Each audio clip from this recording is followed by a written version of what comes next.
L'autre jour sur Instagram, j'ai posté cette vidéo. Et dans les commentaires, il y avait plusieurs personnes qui me disaient que ça serait intéressant d'en faire une série. Donc voilà. Donc avant de vous montrer le rack que j'ai imprimé en 3D, il faut que vous sachiez quelque chose, je suis un noob dans le domaine. Donc ça, c'est mon setup actuel, donc une Zimaboard avec deux SSD qui sont connectés dessus.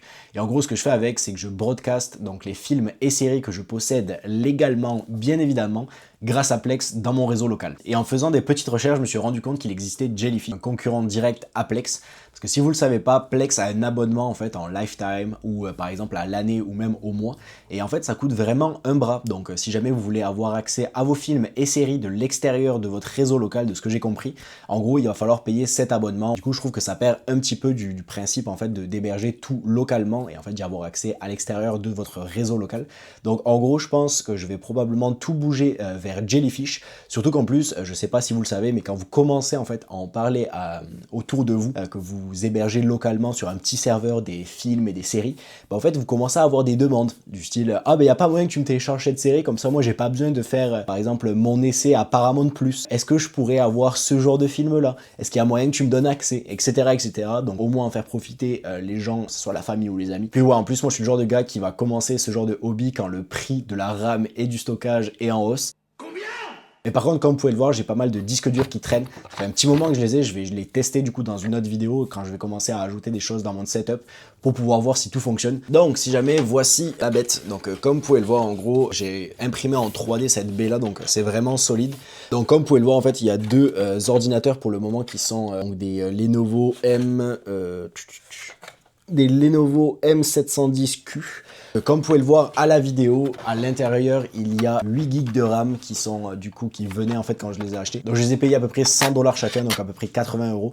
Et en fait, il y avait 8 gigs de RAM qui allaient à l'intérieur et 256 Go de stockage en NVMe. Donc vraiment pour le prix actuel de la RAM et du stockage, je trouve que c'était vraiment un bon deal. J'en ai acheté 4, j'en ai vendu un et il m'en reste un autre que j'ai pas mis dans la baie mais que probablement je vais aussi vendre. Donc comme vous pouvez le voir, c'est vraiment pas terminé la baie. Donc ce que je vais faire, c'est que je vais aussi imprimer un espace du coup pour cette Switch là que je vais rajouter en fait dans la baie et il y aura encore deux baies de disponibles du coup pour pouvoir ajouter des choses. Aussi la série, j'aimerais que ça soit donc communautaire. Donc comme je le disais au tout début de la vidéo, je suis un gros noob.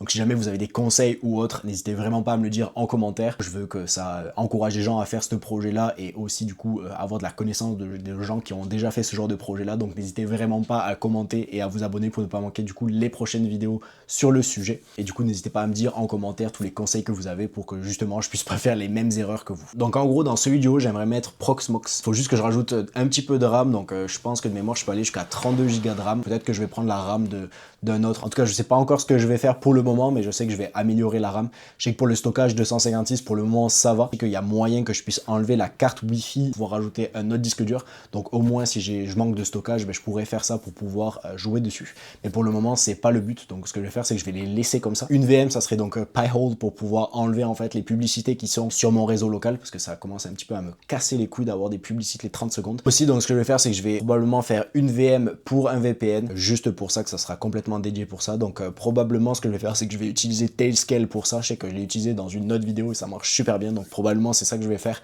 pour l'ordinateur qui est en haut. Donc je vais faire une VM pour Pi-hole, une VM pour du coup Tailscale, et probablement ce que je vais faire, c'est que je vais aussi faire une VM du coup pour Home Assistant. Ça au moins je vais pouvoir centraliser en fait tous les objets connectés que j'ai. Je sais que j'ai quelques lampes, je sais que j'ai des prises qui sont connectées, etc. J'ai des Blink aussi, donc des caméras Blink, mais probablement ça je vais les changer dans le futur. Donc je sais pas si je vais les mettre, je sais même pas si c'est très compatible, c'est un petit peu de la merde. Donc probablement qu'on verra dans la suite. Mais j'aimerais rajouter en fait toutes les choses qui sont connectées directement sur le Home Assistant là pour pouvoir avoir un accès sur tout et pas avoir 50 millions d'applications pour pouvoir se connecter chaque appareil. Donc ça serait vraiment ça le but pour l'ordinateur d'en haut. Puis pour l'ordinateur d'en bas, ce que j'avais comme projet, ça serait en fait de faire une machine dédiée à vérifier en fait les fuites de données. En gros, ça irait scraper en fait par exemple des forums, ça irait scraper des sites, etc., etc. Ça va vraiment être un projet annexe. Si jamais ça intéresse du monde, n'hésitez pas à me le dire en commentaire. Je sais que je suis encore en train de travailler dessus, c'est pas parfait à 100%. Donc c'est ça, probablement que 256 gigs ça va pas être assez pour le le futur. Si l'application fonctionne correctement, ben moi je pourrais investir pour avoir une machine beaucoup plus puissante. Sûr que là pour le moment ça va être très limité. Et probablement que ça va être ça l'utilité de cette machine là. Donc après avoir installé la Switch, donc je le ferai pas dans cette vidéo là, probablement dans la prochaine vidéo. J'aurais aimé en fait ça serait commencer à utiliser du Unify. Donc pour le moment j'ai la version Wish de Unify, donc c'est Altalab. J'avais reçu en fait gratuitement les access points. Mais honnêtement je les aime vraiment pas, j'aime pas l'interface, j'ai eu pas mal de problèmes de connectivité avec. Probablement ça je vais m'en débarrasser et je vais acheter du Unify. Je sais qu'il y avait des petits contrôleurs Unify vraiment pas trop chers, pour une centaine de dollars ça devrait faire l'affaire. Donc probablement que je vais en installer un. Il va falloir juste que j'imprime pareil le truc pour pouvoir l'ajouter dans la baie, mais probablement que ça va être ça, ça va être le contrôleur du Unify à l'intérieur. Puis ensuite probablement ce que je ferai c'est que je mettrai d'un autre côté du coup le Raspberry Pi et du coup mon Zimaboard de l'autre côté. Comme ça moi si j'ai des petits projets annexes, ben, je pourrais juste me connecter directement dessus et au moins ça sera bien rangé. Ce sera pas comme actuellement où est-ce que je me bats avec ma Zimaboard et mon Raspberry Pi à chaque fois pour pouvoir le connecter sur un câble, etc. En tout cas c'est le bordel. Au moins tout sera centralisé là-dessus, puis au moins ça sera dans un coin du bureau et j'aurai plus besoin de toucher à rien. Donc au moins ça va être très propre. Donc probablement ça va être dans les prochaines vidéos que je ferai plus l'aspect technique. Là c'était vraiment juste pour faire un petit overview de qu'est-ce que je vais faire dans le futur avec cette petite série de vidéos. Donc comme j'ai dit au tout début de la vidéo, je suis vraiment en exploration, c'est vraiment un nouveau domaine entre guillemets pour moi. Je connais à peu près toutes les technologies, mais vraiment de faire du home lab, c'est vraiment la première fois que je fais ça, de vraiment avoir ça autre que ma Zimaboard. Donc vraiment je suis novice dans le sujet, donc si jamais vous avez vraiment des conseils ou autres, n'hésitez vraiment pas. Et c'est surtout en fait le truc de pouvoir en fait être propriétaire de ces données, parce que souvent on entend vous ne posséderez rien et vous serez heureux. Ben moi j'aimerais vraiment avoir l'optique inverse et de vraiment tout posséder et d'arrêter en fait de payer des souscriptions comme du 15-20 dollars par mois, que ça soit pour du stockage ou autre. Et en fait à la fin c'est complètement lunaire de payer des centaines et des centaines de dollars par année juste pour avoir du stockage ou avoir accès à des films, etc. Donc ça va être vraiment ça la mentalité dans ce projet là. Donc si jamais il y a des gens que ça intéresse de faire le même projet, ben, au moins vous allez pouvoir être guidé et pas faire les mêmes erreurs et en apprendre de tout le monde, en fait de tous les gens qui vont commenter, etc. Donc ça, si jamais vous voulez mettre votre petite pierre à l'édifice, n'hésitez pas. Donc voilà, petite vidéo tranquille, vraiment juste pour vous présenter en fait ce nouveau format là. Je trouve ça vraiment intéressant, ça fait quelques semaines que je lis sur le sujet sur Reddit, etc. et je trouve qu'il y a vraiment des beaux petits projets à faire. Donc si jamais vous voulez le fichier pour pouvoir imprimer en 3D, la baie je vous la mettrai en description.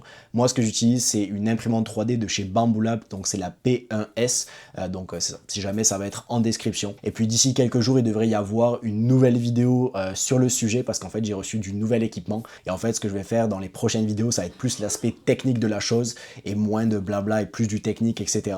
Donc si jamais ça vous intéresse, n'hésitez pas à vous abonner. Nous on se retrouve pour une prochaine vidéo. C'était Loïc, salut.